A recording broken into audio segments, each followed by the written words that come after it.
এই পৃথিবীতে সবচেয়ে মধুর সম্পর্ক কি জানেন? ভাই বোনের ভালোবাসা।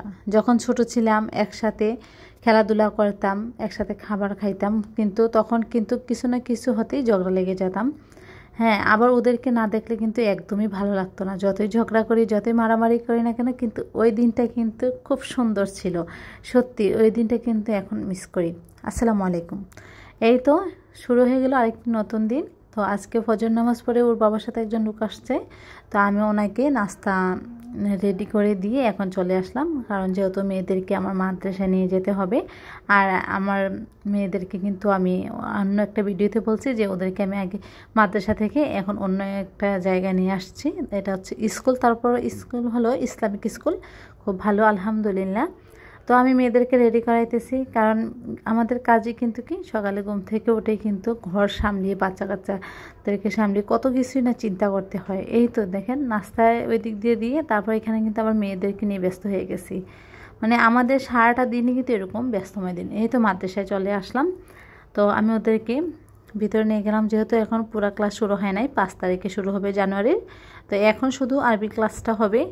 তো আমার এই স্কুলটা খুবই ভালো লাগছে, কারণ ওদের বেঞ্চ তারপর সব কিছুই, মানে শুধু বেঞ্চ না, ওদের পড়ার ইয়েও আলহামদুলিল্লাহ অনেক ভালো। আর সবচেয়ে আমার পছন্দ হয়েছে কি জানেন, এই বেঞ্চের যে নিচের ওই বেঞ্চটা ওইটা। আর এখানে দেখেন, এগুলা দেখে তো আমার ছোটোবেলার কথা মনে পড়ে গেছে। যখন আমরা ছোট ছিলাম, আমরা তো কত একসাথে মানে বান্ধবীদের সাথে খেলাধুলা করতাম, কত সুন্দর ছিল তাই না? ওই দিনটা কিন্তু আসলে যতই মিস করি না কেন আর আসবে না। তো এই তো আমি এখানে টেবিলের ওপরে একটা বাচ্চার একটা আঁকা চিত্র আঁকা বই দেখলাম, তো ওইটাকে আমি ঘুরে ঘুরে দেখতেছি পৃষ্ঠা উল্টিয়ে, কারণ আমরাও কিন্তু ছোটোবেলায় এগুলো আঁকতাম। তখন কিন্তু অনেক আনন্দ লাগতো, সারাদিন এই আঁকা চিত্র আঁকা নিয়ে বসে থাকতাম। আর এই যে দেখেন, আমি বাহির থেকে কিছু ক্ষীরা নিয়ে আসছি, আর আমার ছেলে ওর কানটুপির মধ্যে এই ক্ষীরাগুলো রাখছে। আর আজকে আমার ছোটো ভাই আসবে। সত্যি উহার সাথে মানে যখন বলছে যে আসবে, মনটা একদম ভরে গেছে। যদিও সারাদিন ক্লান্ত থাকে শরীর, তারপর যদি বাবার বাড়ি থেকে কেউ আসে, মনে হয় যে মানে শরীরে আর কোনো কিছুই নেই, শরীর একদম ঠিক আছে। তো এই তো আমি সব কিছু রেডি করে তো এখন আমি রান্নার জন্য চলে আসলাম। আর মাংসটাকে আমি প্রথমেই বসাই দিব, কারণ যেহেতু মাংসটা সিদ্ধ হইতে একটু সময় নেয়। তো আমি সব মশলা এক এক করে দিয়ে দিছি, আর এটাকে আমি ভালো করে হাতে মাখাই নিব, কারণ মাংস যত হাতে মাখানো হবে ততই কিন্তু খেতেও ভালো লাগবে। আর আমি এটা তো একটু সরিষার তেল দিয়ে দিছি, কারণ সরিষার তেল দিলে কিন্তু এটা স্বাদটা আরেকটু মানে ভালো হয়।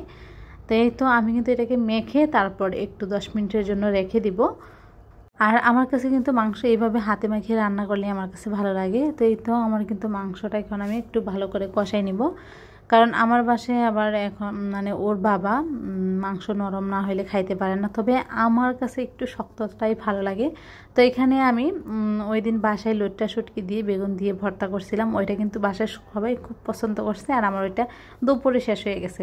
তো ভাবলাম আমার ভাইও যেহেতু একটু শুটকির ভর্তা পছন্দ করে, ওর জন্য একটু শুটকির ভর্তা করি। তো আজকেও আমি ওর জন্য বেগুন দিয়ে এই ভর্তাটা করে নিছি। আর এখানে আমি রুই মাছ আজকে রান্না করব। তবে মাছ বেশি দেই নাই, আমি শুধু 4টা মাছ দিছি, যেহেতু ও থাকবে না, চলে যাবে। আর আমার বাচ্চারা তো মানে আজকে যেহেতু মাংস রান্না করছি, মাছ আর ধরবে না, পরে কিন্তু বাসি তরকারি আবার এটা খাইতেও ভালো লাগে না। তো ভাবলাম যে আমি কম করে রান্না করি, আর ও যেহেতু একা আসবে। তবে মাছ কিন্তু আমার মানে আমার খুব পছন্দ, আমার মাংস না হলেও চলে, তবে আমার মাছ লাগে। তো তার জন্য এখানে 4টা মাছ দিছি, আর আমার ভাই শুধু একা আসবে। আর চাস্তো ভাই একটা আসার কথা ছিল, ও আসবে কিনা আমি জানি না, তো এই জন্য আমি 4টা দিছি। তো এই তো আমার কিন্তু তরকারি হয়ে গেছে, আর আমি এখানে দেশি টমেটো দিয়ে আজকে তরকারিটা রান্না করছি, ধনিয়া পাতা দিয়ে দিলাম।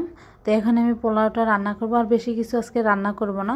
বেশি কিছু রান্না করলে হয় কি, পরে এগুলো থাকে, পরে বাসি তরকারি আমার বাসায় কেউ খেতে চায় না, আর আমারও ভালো লাগে না।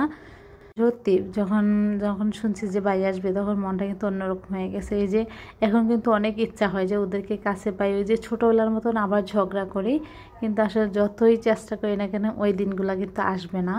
ভাই বোন এমন একটা জিনিস, যখন মানে শুনি যে ওদের কোনো অসুস্থর কথা বা ওরা ভালো নাই, এগুলো শুনলে কিন্তু একদম কোনো কিছুই ভালো লাগে না, মনে হয় যে এখনই ছুটে চলে যাই। কিন্তু কি আর করার, যতই করি না কেন কিন্তু সংসার ফেলে তো আর যেতে পারবো না।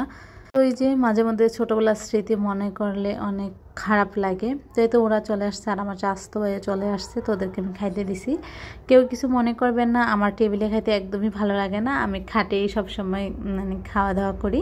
এখানে আমার আম্মা আমার জন্য কিছু আচার, তারপর মানে আমার কিছু পছন্দের জিনিস পাঠাইছে। আসলে মায়েরা কিন্তু এমনই, মায়েরা কিন্তু তার সন্তানদের ফেলে কোনো কিছু খাইতে পারে না। আমার ভাই যখন ঘুরতে গেছিলো ওইখান থেকে আচার আর কিছু জিনিস নিয়ে আসছে, তো ওইখান থেকে কিন্তু একটু একটু করে রেখে দিছে, আসতেও পারে না আর দিতেও পারে না। যে বিকালবেলা আমার গাছের একটা ফুল কেজে ভেঙে ফেলছে, মনটাই একদম খারাপ হয়ে গেছে। তো আপনাদের সাথে কথা বলতে বলতে আজকে এখানে বিদায় নিতেছি। সবাই ভালো থাকবেন, দেখা হবে নেক্সট কোনো ভিডিওতে। আল্লাহ হাফেজ।